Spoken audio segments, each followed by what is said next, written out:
My wife makes my son wear a booster seat. He's 16. My son Chris was born prematurely and spent weeks on a ventilator, so it made sense that my wife Diana treated him like glass. But even as he got older, stronger, healthier, she wouldn't let him do anything by himself. She'd cut his food for him, walk him to class, make him wear a bright yellow hard hat everywhere, even feed him breast milk to help him grow strong until he's 25. Chris never complained about any of it, except for the booster seat. Chris was 16 and still sitting in booster seats meant for toddlers. Every time we went anywhere, he had to use it. Didn't matter if we were going on a road trip or just driving to the grocery store. Diana insisted it was safer for teens, that the regular seatbelt didn't fit him right anyway, but I knew this was wrong. Last Tuesday, when I picked him up from school, he confessed, "Dad, everyone's calling me Baby Chris because of the booster seat. Can't you convince Mom to stop this, please?" I'd tried talking to Diana before, multiple times, but she'd always say I didn't care about Chris's safety, that anything that happened would be my fault. But the expression he wore now made something snap. When we got home, I pulled the booster seat from the car and carried it straight to the trash bin outside. Diana stood by the doorway, her face pale as she screamed, "What are you doing?" She marched down the driveway and grabbed my arm, trying to stop me, something I should have done years ago. "I'm throwing this out," I told her. "Put it back." I shook my head.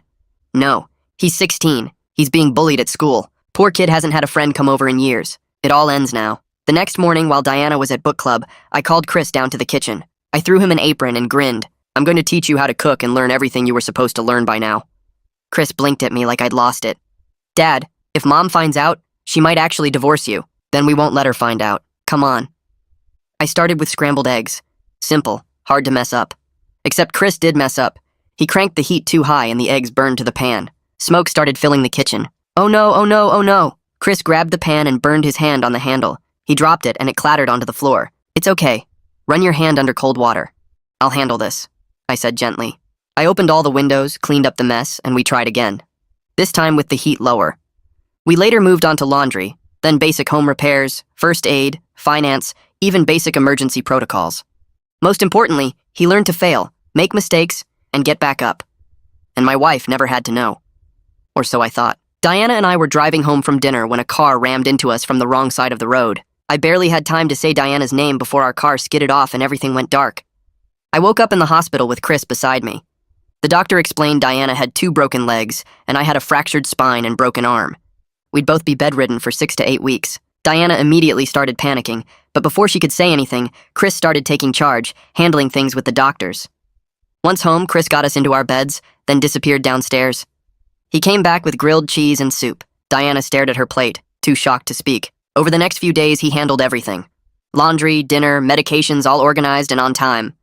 Then one morning, a couple weeks into recovery when we could finally move around a bit, Diana watched him in the kitchen and finally asked, "Chris, how do you know how to do all of this?" "I figured it out, Mom," he lied. "No." Her voice cracked. "You didn't just figure this out. Someone taught you." She turned to me with a hurt expression. Chris put down the kitchen knife on the cutting board. "Dad's been teaching me. For months," he admitted. "You went behind my back?" Diana's voice was barely a whisper. "He could cut himself or burn something or worse. How could you?" She screamed. That's when Chris picked the knife back up and started chopping again. 2 seconds later, he sliced his finger.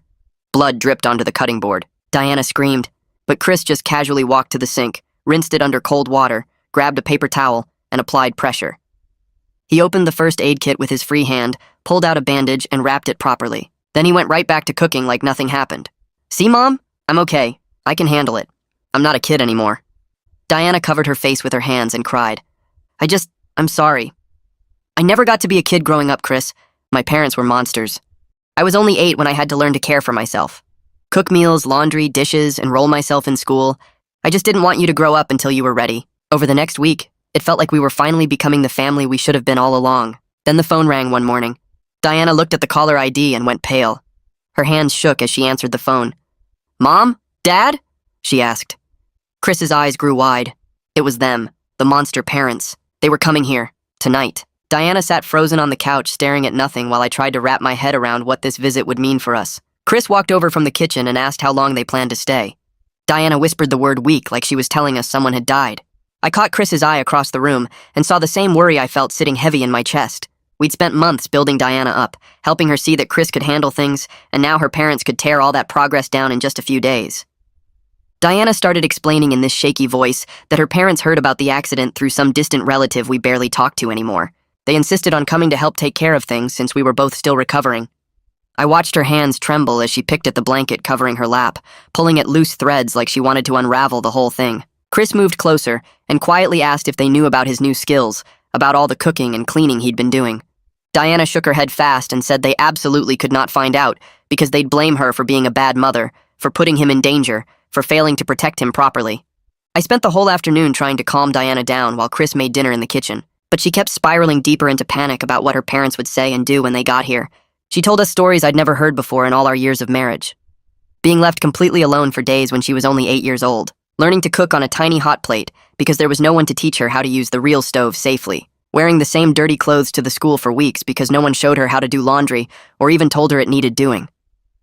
Chris stood in the doorway listening with his eyes getting wider and wider, finally understanding where his mother's fear actually came from. That evening we scrambled around the house hiding every bit of evidence of Chris's growing independence. He put away the cookbook he'd been using to plan meals.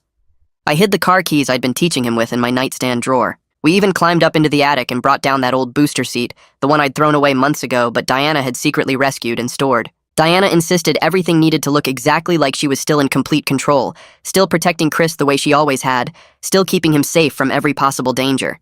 I hated the idea of lying and pretending, but I saw the pure terror in her eyes and agreed to play along for now. Chris stared at the booster seat sitting on the kitchen counter and protested that he thought we were finally past all this. Diana grabbed his hands and begged him to just get through this 1 week. She promised that once her parents left, things could go right back to how they'd been lately, with him cooking and helping and learning new skills every day. I walked over and squeezed his shoulder, catching his eye and mouthing the words, "Trust me," because I had absolutely no intention of letting Diana's parents undo months of real progress. We moved upstairs to set up the guest room with fresh sheets and towels when Diana suddenly started hyperventilating. She collapsed onto the bed crying that she couldn't do this, couldn't handle having them in her house. Chris ran to get her a glass of water and grabbed a paper bag from under the bathroom sink. I sat beside her holding her hand tight while we both tried to calm her down using the breathing techniques her doctor taught her. She sobbed about spending 18 years of her life trying to escape from them, and now they were coming right into her home, invading the one safe space she'd managed to build for herself.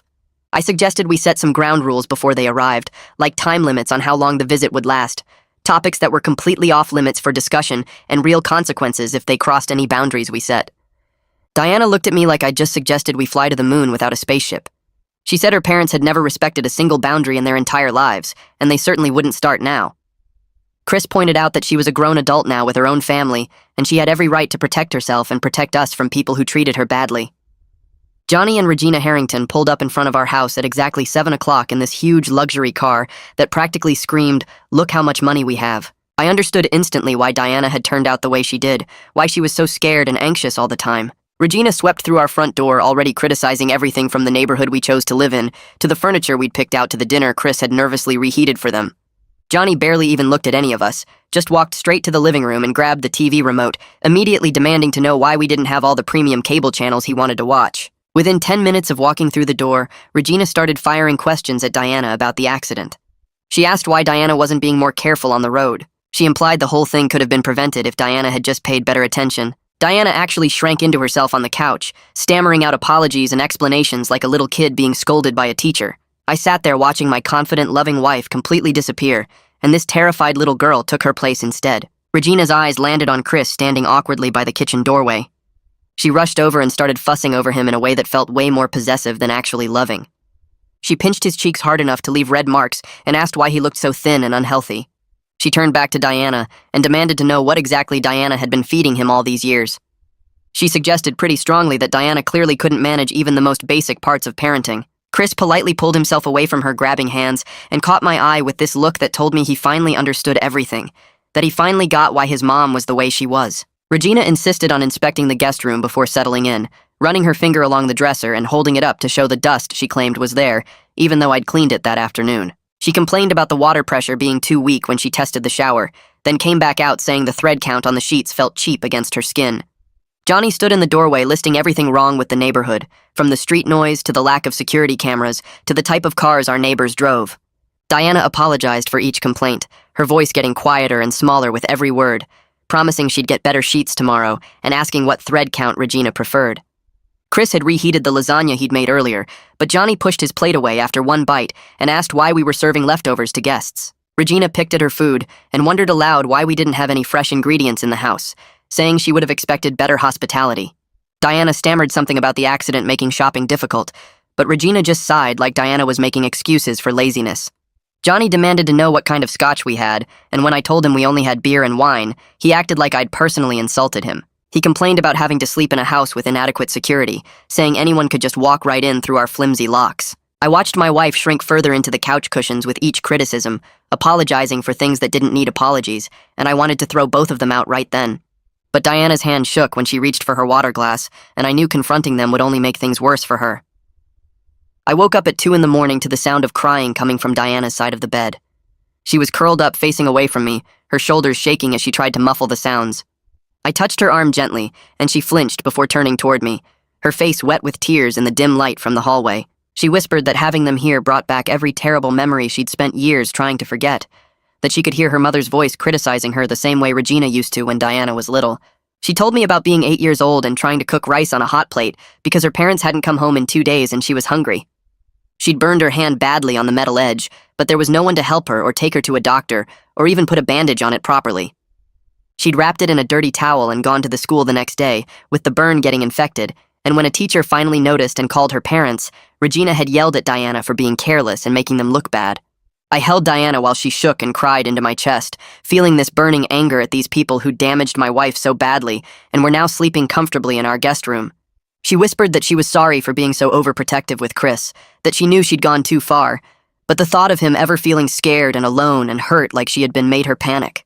I stroked her hair and promised we'd get through this week together, but inside I was plotting how to get her parents out of our house as fast as possible. The next morning I came downstairs to find Regina already in the kitchen, pulling containers out of the fridge and throwing them in the trash. Chris stood frozen by the doorway watching weeks of his carefully organized meal prep get tossed away like garbage. Regina had brought 3 bags of expensive ingredients and was unpacking them onto the counter, talking about how she'd be cooking proper meals for the family since Diana clearly couldn't manage it from the couch. Chris tried to explain that he'd been handling the cooking just fine, that he had a whole system set up, but Regina just smiled and patted his cheek. She said it was sweet that he tried to help, but now the adults would take care of things. I watched Chris's face go blank as his grandmother dismissed weeks of hard work and learning, throwing out the meal planning sheets he'd taped to the fridge and replacing them with her own handwritten menu.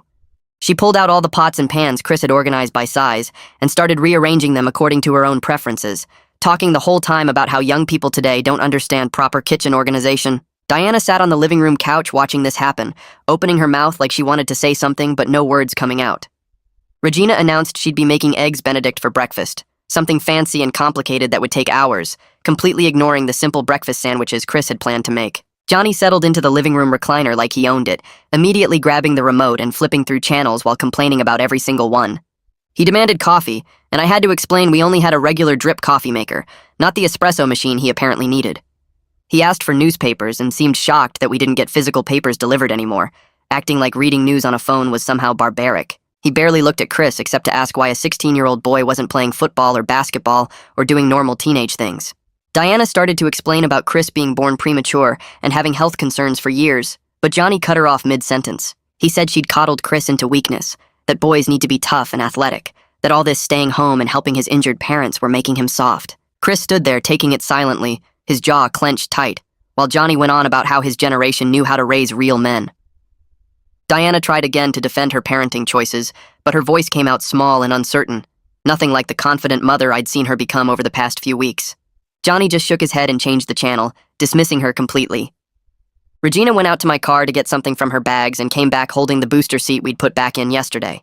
She walked into the living room carrying it like a trophy, praising Diana for finally doing something right by keeping Chris safe. Diana's face went completely pale as Regina launched into this long lecture about modern parenting being too permissive, about how children need strict control and constant supervision until they're at least 18. She said too many parents these days let their kids run wild without proper safety measures, and she was proud that Diana at least understood the importance of car seat safety. I saw Chris's jaw clench as he realized his grandmother actually thought the booster seat was a good idea, that she was praising the exact thing that had made his life miserable. Regina kept going, talking about how teenagers think they're invincible, but their bodies are still developing and need extra protection. She suggested Diana should also consider getting Chris a helmet to wear in the car, saying she'd read about it online and it made perfect sense.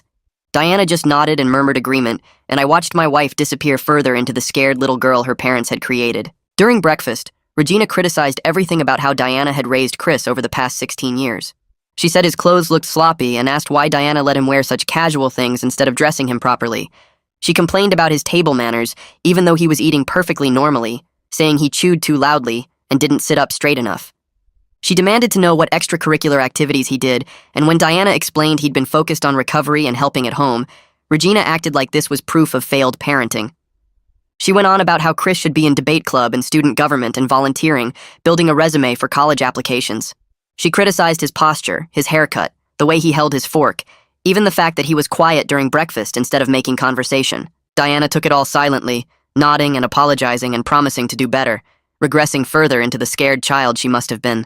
Chris pushed his food around his plate, looking between his mother and grandmother with this growing understanding and anger in his eyes.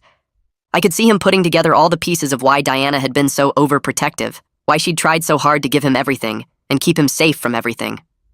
Regina kept talking about all of Diana's failures as a parent, while Diana just sat there accepting every criticism like she deserved it. I found Chris in his room later that morning, sitting on his bed staring at the wall. He looked up when I came in and asked how his mom had survived growing up with these people, his voice quiet but intense. He said he'd always thought Diana was just overprotective for no reason, that she was being irrational and controlling, but now he understood she was trying to be the parent she never had. He said watching his grandmother tear his mom apart over breakfast made him see everything differently, made him realize every time Diana had held on too tight was because she remembered what it felt like when nobody held on at all. I sat down next to him and told him that understanding where someone's fear comes from doesn't mean accepting unhealthy behavior, but it does mean having compassion. I explained that Diana's overprotection came from love, even when it went too far, and now we were all learning together how to find balance.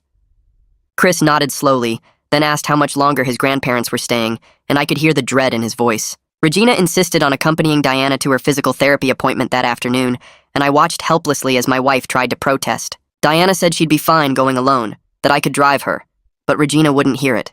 She said Diana clearly needed support and supervision, that she couldn't trust Diana to follow the therapist's instructions properly without someone there to take notes. At the appointment, Regina dominated the conversation with the physical therapist, a woman named Nora Coleman, who'd been great with Diana for weeks. Regina questioned Nora's credentials, asking where she went to the school and how long she'd been practicing and whether she was really qualified to handle Diana's specific injuries. Nora handled it professionally, calmly explaining her background and experience, but I could see the concern in her eyes as she watched Diana shrink in her chair. Regina suggested alternative treatments she'd read about online, expensive experimental therapies that Nora gently explained weren't necessary or appropriate for Diana's recovery. Regina kept interrupting the exercises to ask if Nora was sure this was the right approach, if maybe they should get a second opinion, if Diana should be pushing herself harder or taking it easier. I sat in the corner watching my wife's mental state deteriorate under her mother's constant questioning and criticism, seeing Nora's professional concern grow as Diana stopped speaking up for herself entirely. Johnny cornered me in the garage when I went out to get something from the car, blocking my path back to the house. He started lecturing me about being too soft on Chris, saying boys need discipline and structure, not coddling and comfort. He said Chris should be in military school learning to be a man instead of staying home helping his injured parents like some kind of nurse. He went on about how his generation knew how to raise boys properly, with strict rules and harsh consequences and no room for weakness or emotion. He suggested I was failing as a father by letting Chris cook and clean and do household tasks, saying those were women's jobs, and I was confusing the boy about his role.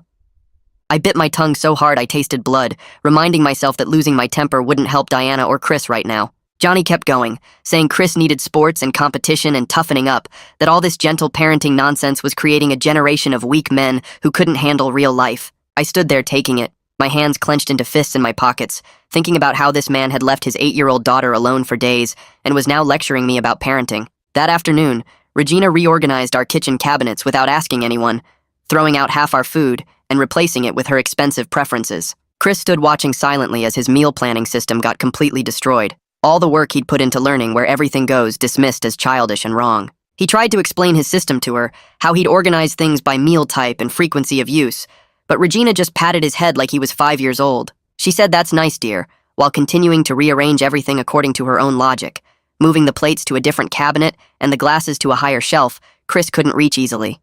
She threw out perfectly good food because it didn't meet her standards, tossing Chris's carefully portioned meal prep containers in the trash and replacing them with her fancy organic ingredients. Chris's hands shook slightly as he watched weeks of his work get undone in minutes.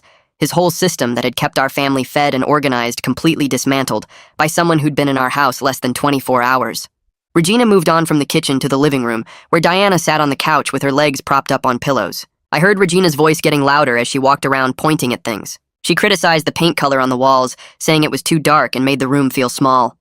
She picked up one of Diana's decorative pillows and wrinkled her nose, dropping it back on the couch like it was dirty. She moved to the bookshelf and started pulling out books, asking why Diana wasted money on novels instead of educational materials. Diana sat frozen, her hands gripping the edge of the couch cushion. Regina noticed the family photos on the wall and started in on those too, saying the frames didn't match and the arrangement looked sloppy.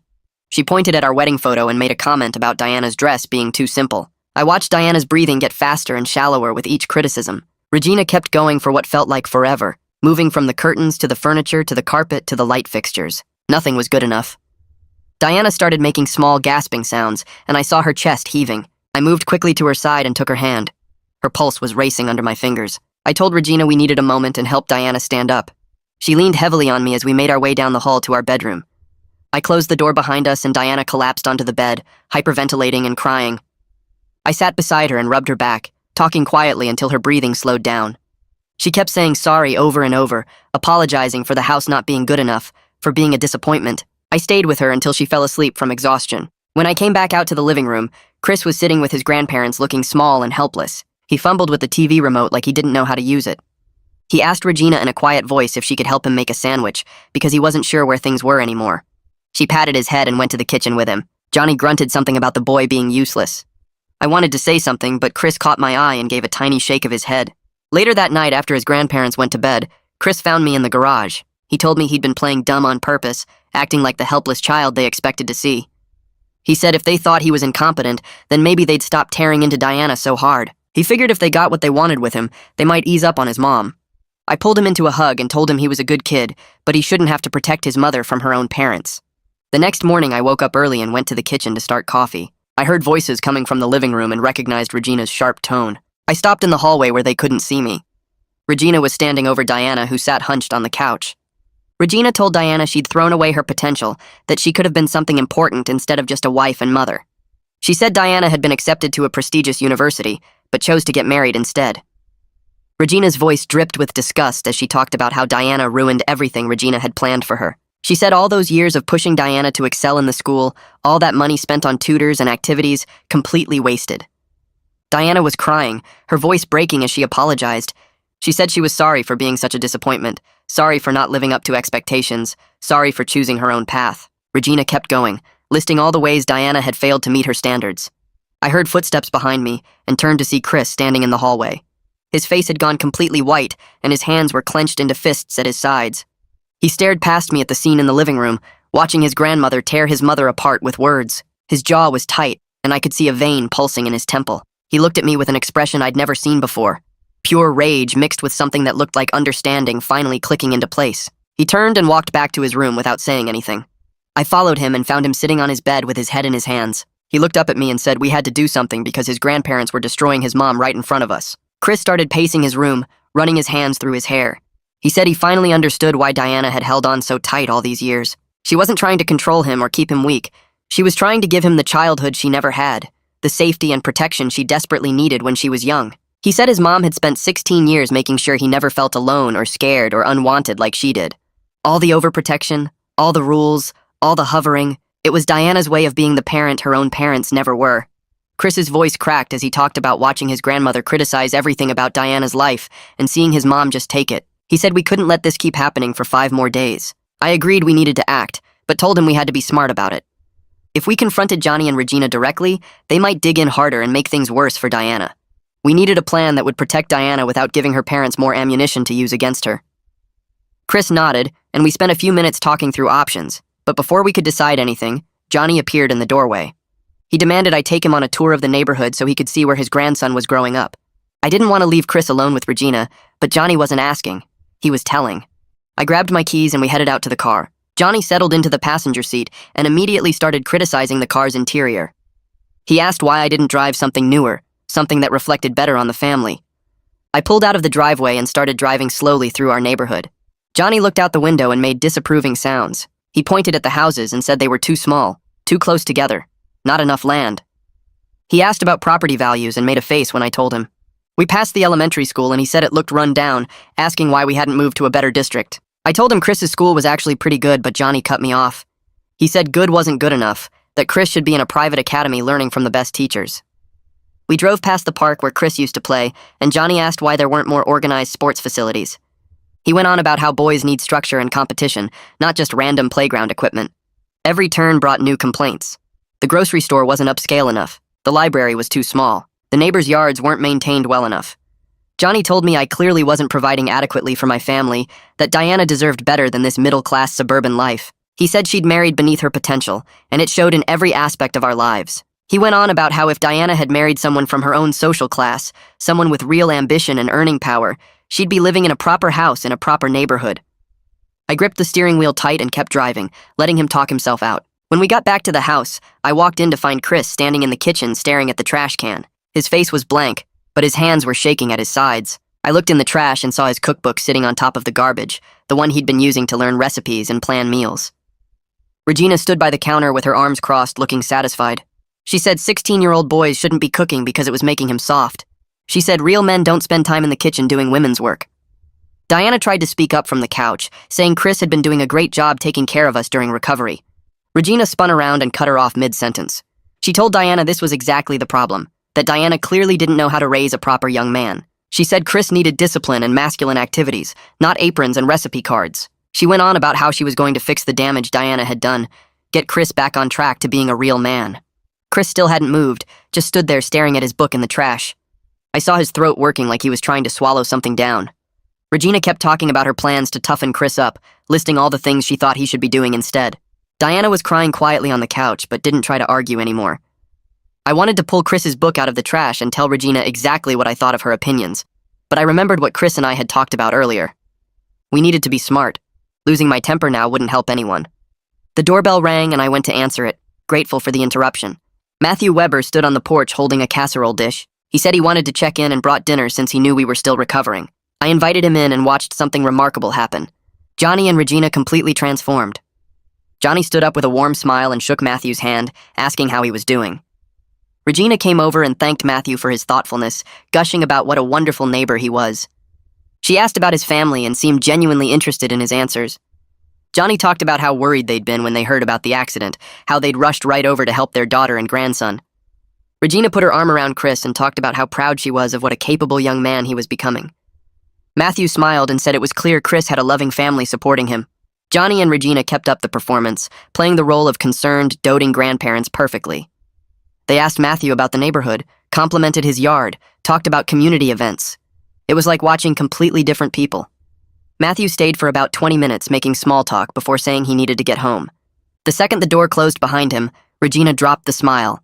She set the casserole on the counter and complained about having to pretend to care what the neighbors thought. Johnny went back to his chair and turned on the TV without another word. Chris stared at them both with this look of dawning realization. Later, when I was helping him with something in his room, he told me the performance explained so much.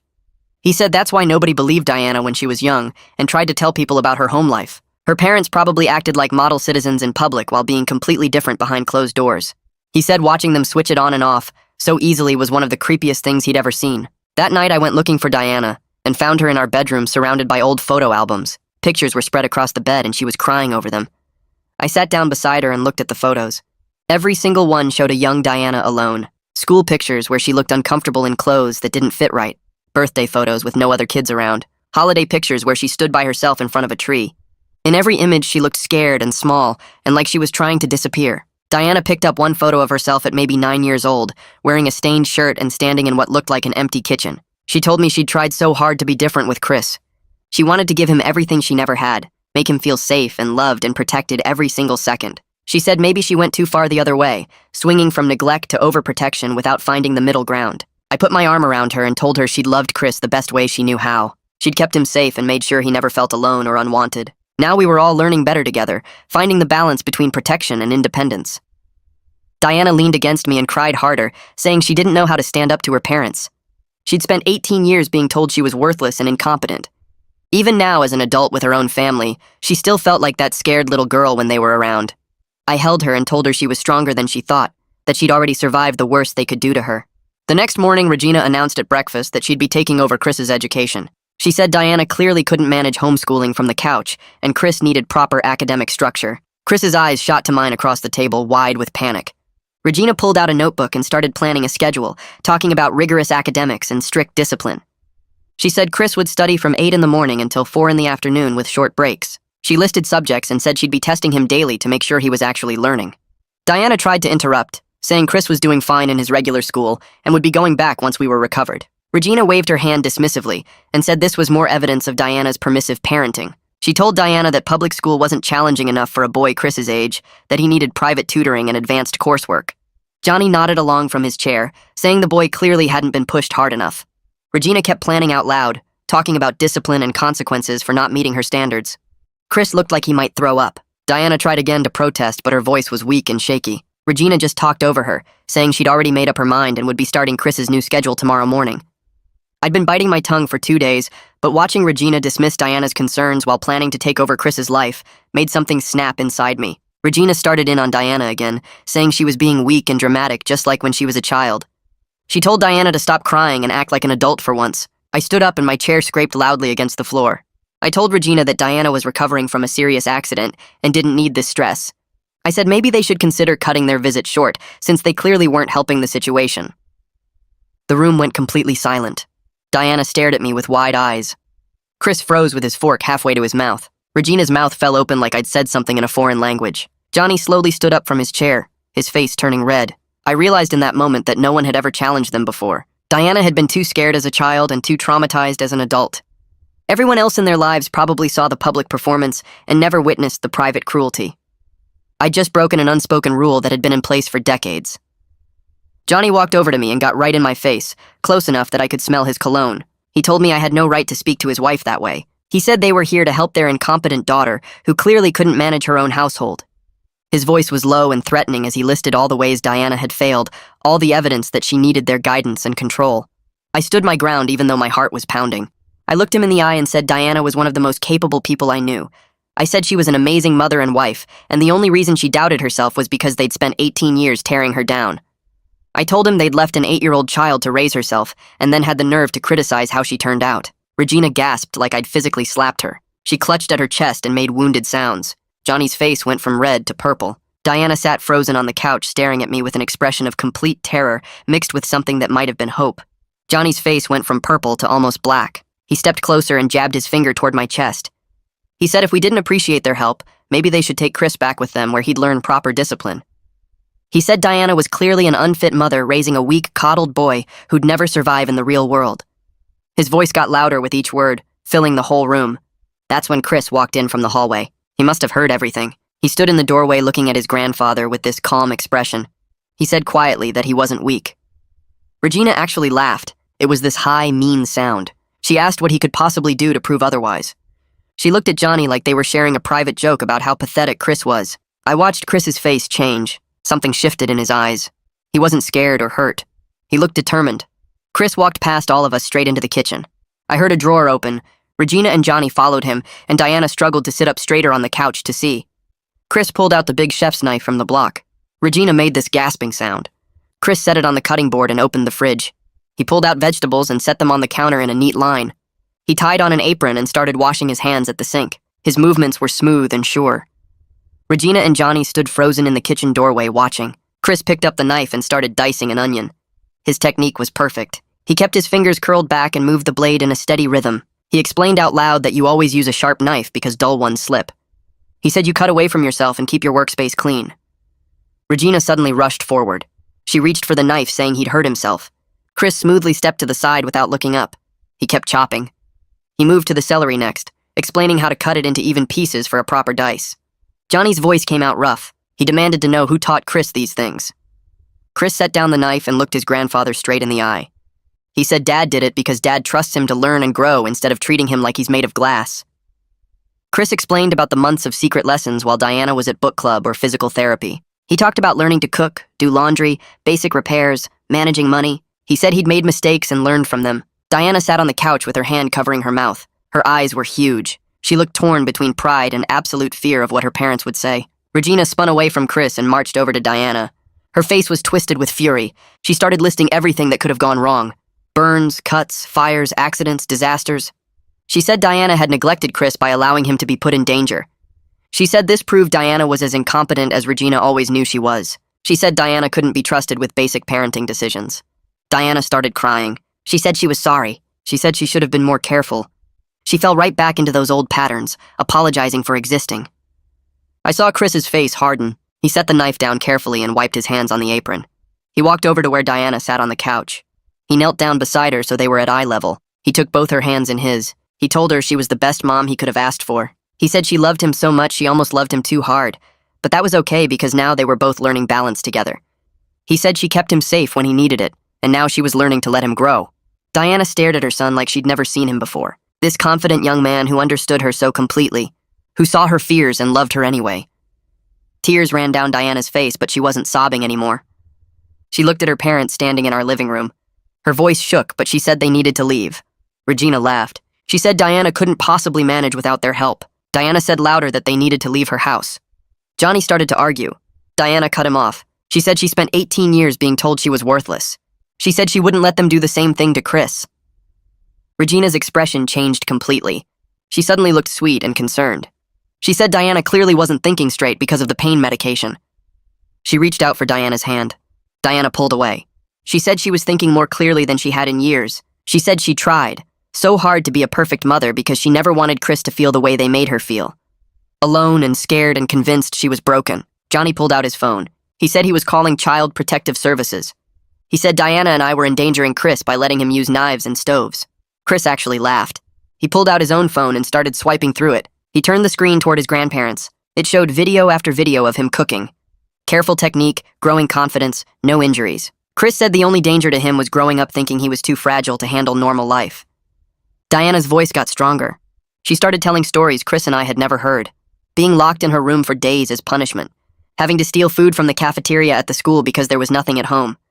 Wearing the same clothes for weeks because no one taught her to do laundry. Regina tried to interrupt, but Diana kept talking. Years of suppressed truth poured out of her. She said she forgave them for being terrible parents, but she wouldn't let them be terrible grandparents too. Regina broke down crying. She said Diana was being cruel and unfair. She said they did their best with limited resources.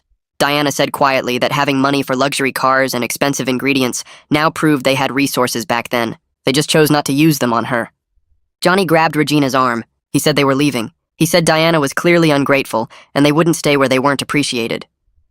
Chris moved to block the doorway before Johnny could take another step. He stood there with his shoulders back and his chin up in a way I'd never seen before. He looked at his grandparents and started talking in this calm, steady voice that didn't sound like my 16-year-old son at all. He said his mom spent his whole life trying to protect him from feeling unwanted. He said he was grateful for that even if she went overboard sometimes. He said he wasn't weak or coddled like they thought. He said he was loved and there was a huge difference between those things. Johnny's face went red, and he tried to push past Chris toward the door. I stepped up beside my son, and together we formed a wall they couldn't get through. I pulled out my phone and told them they could leave peacefully right now, or I'd call the police and have them removed for trespassing. Regina started sputtering about family loyalty and respect, and how dare we treat them this way. Diana's voice came from behind us on the couch. She said respect goes both ways, and they never respected her. Regina's expression changed completely. Tears started running down her face, and she turned to Chris with her hands out. She said she only wanted what was best for him. She said she loved him so much and just wanted to help. Chris looked at her without moving. He said if this was what her love looked like, then he didn't want it. The words hit Regina like I'd punched her in the stomach. Her mouth opened and closed, but nothing came out. I watched her face crumble as she realized she'd lost. Johnny grabbed Regina's arm and pulled her toward the stairs. He said they'd get their things and leave since we clearly didn't appreciate anything they tried to do. The two of them stomped upstairs and we heard drawers slamming and suitcases being thrown around. Diana sat on the couch holding Chris's hand on one side and mine on the other. Her whole body was shaking, but she didn't look away from the stairs. When Johnny and Regina came back down with their luggage, Regina tried one more time. She said we were abandoning family and we'd regret this someday. Diana's voice was quiet but steady. She said Regina abandoned her first when she was 8 years old and she survived.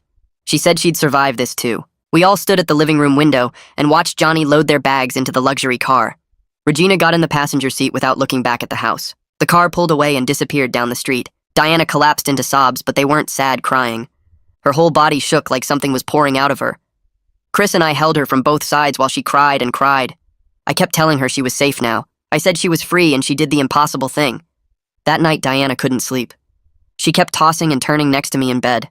One minute she'd say she felt relieved and the next she'd say she made a terrible mistake. I reminded her that protecting Chris from toxic people wasn't a mistake. I said it was good parenting. Around midnight, our bedroom door opened and Chris came in wearing his old pajamas. He crawled into bed between us like he used to do when he was little. We all held each other in the dark without talking. The next morning, I woke up to find Diana reaching for her phone on the nightstand. Her hands were shaking as she started to dial. I gently took the phone away and asked what she was doing. She said she needed to call her parents and apologize. I reminded her why they had to leave. I reminded her what they were doing to her and to Chris. She started crying, but she nodded. She said she couldn't go back to that pattern even though breaking it felt like tearing off her own skin. Chris came into our room and said he was making breakfast. He disappeared downstairs and we heard him moving around in the kitchen. Diana and I got up and made our way down slowly with our injuries. Chris was putting things back where they belonged after Regina reorganized everything. He talked while he cooked about understanding his mom better now. He said he got how fear can make you hold on too tight to the people you love. Diana watched him from her spot at the table with this look on her face. Pride mixed with pain. She was seeing her son's grown-up thinking and also remembering all the childhood fears that shaped how she raised him. The doorbell rang right after we finished eating. Nora came in for Diana's home physical therapy session. She looked around and said something felt different in the house. Diana broke down and told her everything. The whole story about her parents visiting and the confrontation and the years of trauma that made her overprotect Chris. Nora listened without interrupting, and then she said something that surprised me. She suggested Diana might benefit from talking to someone professional about her childhood experiences. Diana pulled back and said she should be strong enough to handle this on her own. Chris looked up from loading the dishwasher. He said going to physical therapy for her broken legs didn't make her weak. He asked why therapy for her emotional injuries would be any different. I watched my wife and son have this honest conversation about mental health and healing. Diana was crying, but she was listening. Chris was being so gentle and mature about it. I felt so proud of both of them I could barely stand it. Over the next few days, Diana moved through the house like someone learning to walk on new legs. Some mornings, she woke up smiling and made it all the way through breakfast without crying. Other mornings, she stayed in bed until noon, staring at the ceiling. I watched her cycle through emotions faster than I could track. She'd laugh at something Chris said, then burst into tears 5 minutes later. Wednesday afternoon, she found Chris doing laundry and just stood in the doorway watching him fold towels. Her hands twisted together, and she opened her mouth twice before any words came out. She apologized for the booster seat first, her voice so quiet I almost missed it from where I stood in the hallway. Then she apologized for walking him to class every day until he was 14, for the hard hat, for cutting his food, for treating him like he'd shatter if the wind blew too hard. Chris dropped the towel he was holding and wrapped his arms around her. He told her he knew she was trying to keep him safe. Diana sobbed into his shoulder while he held her steady, this kid who'd grown up so much in just a few months. Chris said they'd figure out the balance together, and Diana nodded against his chest like she was clinging to those words. Matthew Weber showed up Friday afternoon with groceries we didn't ask for. He walked into the kitchen and stopped, looking around like he was seeing the place for the first time. He said something felt different, lighter somehow. The air didn't feel so heavy. Diana was sitting at the table with her legs propped up, and she gave him a small smile. She told him a simple version of what happened with her parents, leaving out the worst parts. Matthew set the grocery bags on the counter and pulled out a chair. He sat down and told Diana he cut off his own toxic family members about 10 years ago. His brother kept borrowing money and never paying it back. His mother kept guilt-tripping him about not visiting enough, even though she lived 2 hours away. Matthew said he spent years thinking he was a bad person for wanting distance. Then one day his therapist told him that choosing peace over obligation wasn't selfish. It was survival. Diana's eyes filled with tears, but she didn't look away. She asked how he knew it was the right choice. Matthew said he slept through the night for the first time in years after he made the decision. That was how he knew. Monday morning, Diana picked up her phone and stared at it for 20 minutes before doing anything. Her hands shook so bad she almost dropped it twice. I sat down beside her and took her free hand in mine. She looked at me with this expression like she was about to jump off a cliff. Then she dialed. The therapist's receptionist answered, and Diana's voice came out all wobbly when she explained she needed help processing childhood trauma. She said she needed to learn healthier parenting strategies because she'd been doing everything wrong. I squeezed her hand and she squeezed back hard enough to hurt. The receptionist asked a few questions, and Diana answered them while tears ran down her face. The therapist had an opening next Tuesday at 3. Diana said yes and thanked her 3 times before hanging up. She set the phone down on the table and covered her face with both hands. I asked if she was okay, and she nodded without uncovering her face. She said she was terrified but also relieved, like she'd been carrying something heavy for so long she forgot what it felt like to put it down. That afternoon, Chris's school counselor called. Jacob Fields introduced himself and said he was checking in because Chris had missed some assignments during the past couple weeks. Chris took the phone and explained about his grandparents visiting and the whole situation that happened. His voice stayed calm and clear while he talked, not embarrassed or defensive. Jacob listened without interrupting, and then offered to meet with our whole family if we wanted support navigating these changes. Chris looked at Diana and me with raised eyebrows, silently asking what we thought. Diana surprised me by saying yes before I could even open my mouth. She said we could use help figuring this out together. Jacob said he'd send over some scheduling options, and Chris thanked him. After Chris hung up, Diana looked at me and said she never thought she'd be the kind of person who asked for help. I told her asking for help was the bravest thing she'd ever done. That evening, the three of us sat in the living room with all the lights on. Diana was on the couch with her legs elevated, Chris was in the armchair, and I was on the floor leaning against the wall because my back still hurt if I sat too long. We talked for almost 3 hours about things we'd never said out loud before. Diana told Chris stories about her childhood that made him go pale. Being 8 years old and cooking hot dogs on a hot plate because her parents were gone for 4 days. Wearing the same jeans to the school for 2 weeks straight because nobody taught her how to use a washing machine. Enrolling herself in middle school because her parents forgot. Chris asked why she never told him any of this before, and Diana said she was ashamed. She thought if she never talked about it, then maybe it didn't really happen. I admitted that I'd enabled her overprotection because I was scared of fighting with her.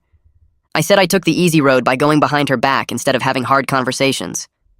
Chris talked about needing age-appropriate independence and how suffocating it felt to be treated like a baby. Diana cried through most of the conversation, but she didn't shut down or change the subject. She listened and nodded and asked questions. Chris was so mature and compassionate about the whole thing. He never got angry or blamed her even when he had every right to. I watched my son handle this heavy conversation with more grace than most adults could manage. Diana's first therapy session happened over video call on Tuesday since she still couldn't drive. She set up her laptop in our bedroom and closed the door. The session lasted 50 minutes, and when she came out, she looked completely drained. Her eyes were red and puffy, her hair was a mess from running her hands through it, and she moved slowly like her whole body ached. But she was smiling a little bit. She told us the therapist validated her feelings about her parents and explained how childhood neglect often leads to overprotective parenting. Diana said just having a name for the pattern made her feel less crazy. She'd spent years thinking something was wrong with her, that she was broken somehow. The therapist told her she wasn't broken, she was traumatized, and there was a difference. Diana cried again when she told us this, but it was a different kind of crying. Not the desperate sobbing from before, but something quieter and almost relieved. She said she had homework to do before the next session, worksheets about identifying anxiety triggers and developing coping strategies. Wednesday evening, we sat down together and made a list of new family rules. Chris got a notebook and wrote everything down while we talked. Diana said Chris could have more independence, but he needed to check in regularly so she wouldn't spiral into panic. Chris agreed and said he understood that building trust took time. I promised to speak up when I disagreed with something, instead of going behind Diana's back. Diana promised to work on managing her anxiety, instead of controlling Chris's environment.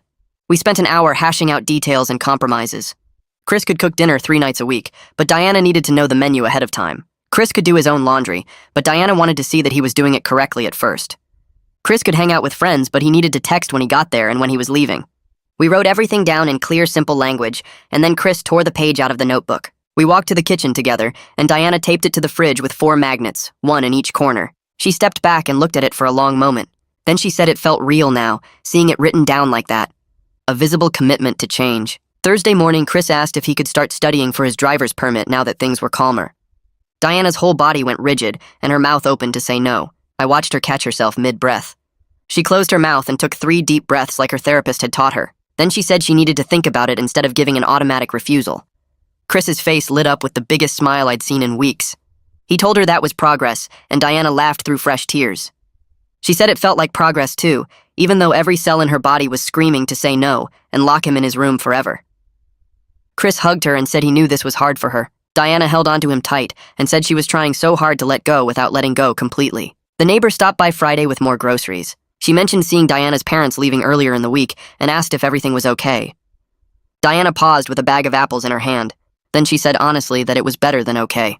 She explained that sometimes you have to remove toxic people from your life, even if they're family. The neighbor nodded and said she did the same thing with her sister about 5 years ago. Her sister kept stirring up drama at every family gathering and making everyone miserable. The neighbor said cutting her off was the hardest decision she ever made, but also the most peaceful. Diana thanked her for sharing that, and the neighbor squeezed her shoulder before leaving. Saturday afternoon, Diana was reading on the couch when Chris started making dinner. She heard the knife hitting the cutting board, and her head snapped up.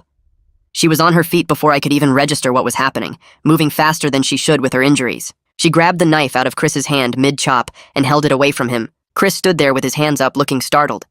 Then he said her name gently and reminded her of their new agreement. Diana froze with the knife in her hand, her chest heaving. She looked at Chris, then at me, then back at Chris. She forced herself to give him the knife back and took 2 steps backward. Her hands were shaking and she wrapped her arms around herself like she was physically holding herself back. Chris went back to chopping vegetables and Diana watched with her jaw clenched tight. I could see her fighting every instinct to rush over and take the knife away again. She stayed where she was, though, breathing hard and blinking back tears. Chris finished chopping safely, and Diana let out a long, shaky breath. I watched her learning to trust in real time, one terrifying moment at a time. 2 weeks passed with Diana working through therapy sessions and slowly releasing her grip on every aspect of Chris's life. She still had moments where the old panic took over, but they got shorter each time. One evening after dinner, Chris cleared the table and left us alone in the living room. Diana turned to me with tired eyes and said she knew she went too far trying to keep Chris safe. Her voice shook when she admitted she was scared of swinging too far the other way now, of becoming careless or neglectful like her own parents. I took her hand and told her we would make mistakes figuring this out, but we would make them together while actually talking to each other instead of hiding things. She nodded and squeezed my hand tight, saying that felt like something she could do. The next evening, Diana picked up her phone and stared at it for 10 minutes before finally dialing her parents' number. I sat beside her as she told them calmly that she needed space to work on herself and her family. Regina's voice came through the speaker sharp and angry, trying every guilt trip she knew. Diana's whole body shook, but she held firm and said she would reach out when and if she was ready. She hung up and immediately the phone started ringing again.